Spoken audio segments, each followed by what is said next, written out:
Assalamualaikum warahmatullahi wabarakatuh.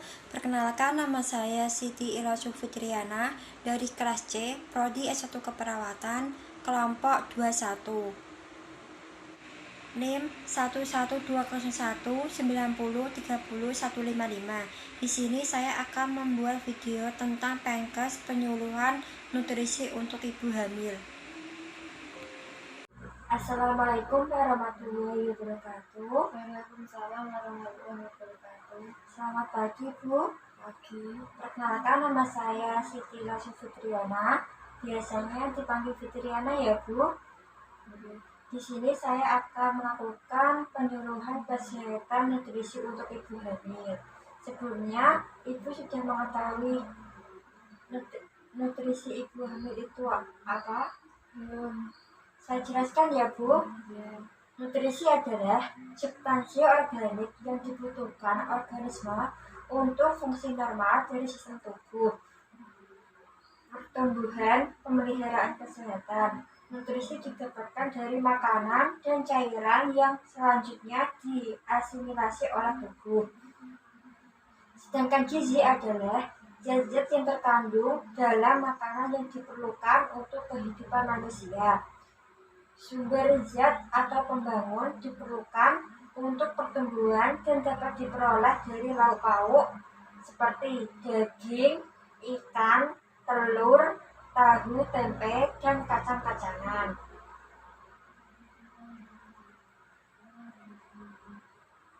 Jadi, nutrisi adalah asupan berupa makanan bagi tubuh yang mengandung gizi. Di dalam gizi tersebut terdapat sumber zat pembangun untuk pertumbuhan, sumber zat pengatur untuk fungsi metabolisme tubuh. Kebutuhan nutrisi yang dibutuhkan yaitu karbohidrat dan lemak sebagai sumber zat tenaga untuk menghasilkan kalori dapat diperoleh dari serealia umbi-umbian. Protein sangat diperlukan untuk membangun, memperbaiki, dan mengganti jaringan tubuh. Misalnya, mengkonsumsi tempe, tahu, daging, ayam, ikan, susu, dan telur, dan kacang-kacangan. Mineral sebagai zat pengatur dan dapat diperoleh dari buah-buahan dan sayur-sayuran. Vitamin B kompleks seperti biji-bijian, kacang-kacangan.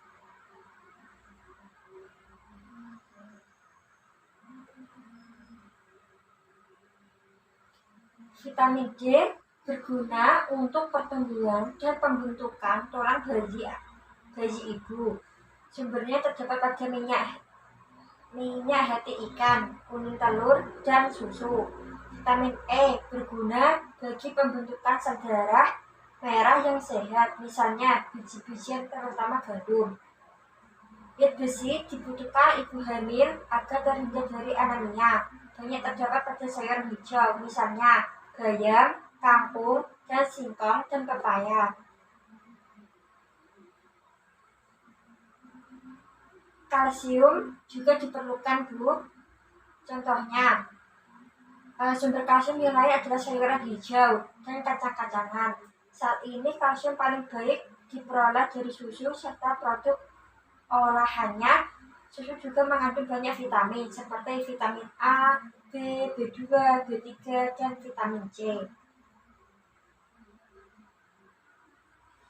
Tanda dan gejala kurang nutrisi pada ibu hamil meliputi kelelahan dan kekurangan energi, pusing, sistem kekebalan tubuh yang rendah, kulit kering, gusi bengkak dan berdarah, sulit untuk berkonsentrasi dan mempunyai reaksi yang lambat, berat badan yang kurang, pertumbuhan yang lambat, kelemahan pada otot, dan terdapat masalah pada fungsi organ tubuh.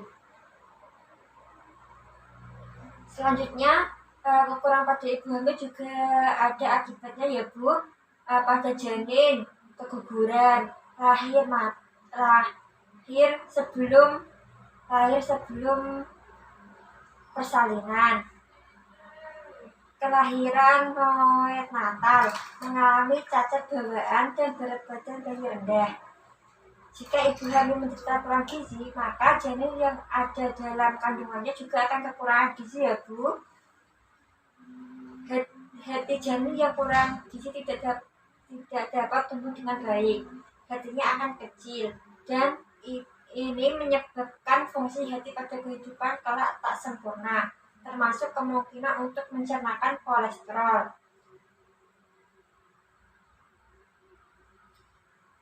Dalam masa kehamilan dibagi menjadi 3 bagian, yaitu bulan ke-1 hingga ke-3 yang disebut dengan trimester pertama.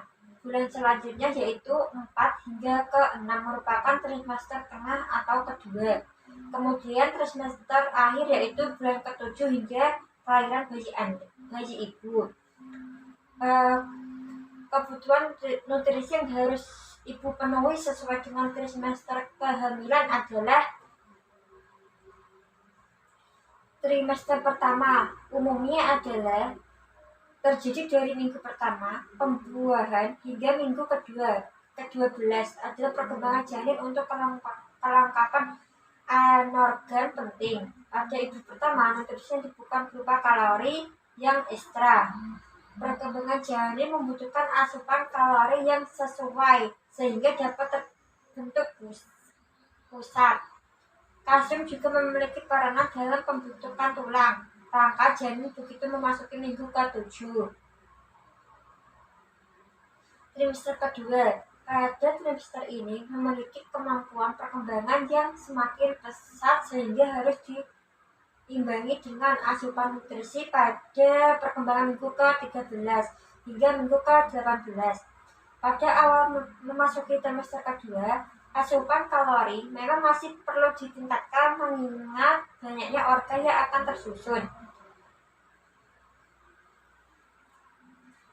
Trimester ketiga. Pada trimester ketiga ini memiliki kemampuan perkembangan yang semakin pesat sehingga harus diimbangi dengan asupan nutrisi pada perkembangan minggu ke-13 hingga minggu ke-18. Terjadi perkembangan tumbuh kembang organ janin yang sangat penting. Ibu, sebelum saya tutup, apakah ada pertanyaan tentang penyuluhan kesehatan nutrisi untuk ibu hamil? Tidak. Kalau tidak, saya pamit pulang ya Bu. Apabila ada kata-kata yang kurang berkenan, mohon maaf ya Bu. Sebelumnya maaf mengganggu waktu ibu. Ya. Saya pamit pulang dulu ya Bu. Wassalamualaikum warahmatullahi wabarakatuh. Waalaikumsalam warahmatullahi wabarakatuh.